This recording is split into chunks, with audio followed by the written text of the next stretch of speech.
त्यानंतर डॉक्टर बाबासाहेब आंबेडकर यांनी त्यांच्या नेतृत्वाखाली घटना समिती स्थापन करण्यात आली आणि त्या समितीने 26 जानेवारी 1950 साली भारत देशाला संविधान अर्पण केले होते.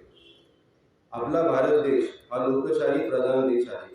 आपल्या देशामध्ये नेता लोकांमधून निवडला जातो, तो लोकनिर्वाचित असतो आणि अशा देशामध्ये जेथे सर्वसामान्यांसाठी सर्व शासकीय पदे, सर्व शासकीय कार्यालये मुक्त आणि खुली असतात आणि भारतामध्ये या दिवशी भारताचे संविधान स्वीकारले गेले होते. म्हणून लोकांचे राज्य आणि कुठेतरी लोकांच्या हातून प्रस्तावित होत असते. म्हणून प्रजासत्ताक दिन उत्साहाने साजरा केला जातो.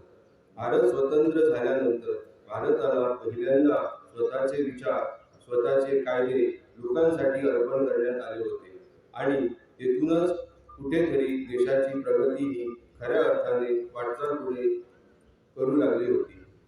आपल्या लोकशाहीचे रक्षण करण्याची जबाबदारी आणि कर्तव्य आपल्या सर्वांचेच आहे. शिका, संघटित व्हा, संघर्ष करा, हे डॉक्टर बाबासाहेब आंबेडकरांचे ब्रीदवाक्य आहे. आपणही ते आपल्या जीवनात आत्मसात करायला हवे. नतमस्तक मी होतो त्या सर्वांचा ज्यांनी हा देश घडविला.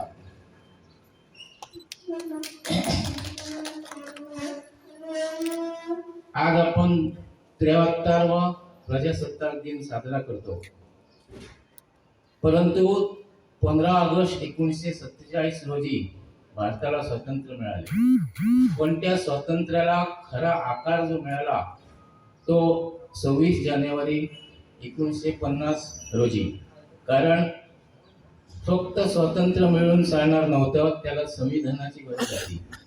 आणि डॉक्टर बाबासाहेब आंबेडकरांनी या दिवशी संविधान देशासाठी समर्पित केले आणि त्या दिवसापासून खऱ्या अर्थाने देशात प्रजेचे राज्य सुरू झाले.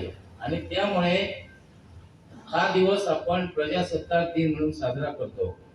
आणि ही प्रजेची सत्ता मिळवण्यासाठी अनेक क्रांतिकारकांनी आपले जीवन समर्पित केले आणि ते मिळवण्यासाठी त्या क्रांतिकारकांनी आपले जीवन समर्पित केले. आणि आजही ते टिकवण्यासाठी आमच्या भारताच्या सीमेवर आमचे सैनिक अहोरात्र झटून आमच्या सीमेचे रक्षण करतात.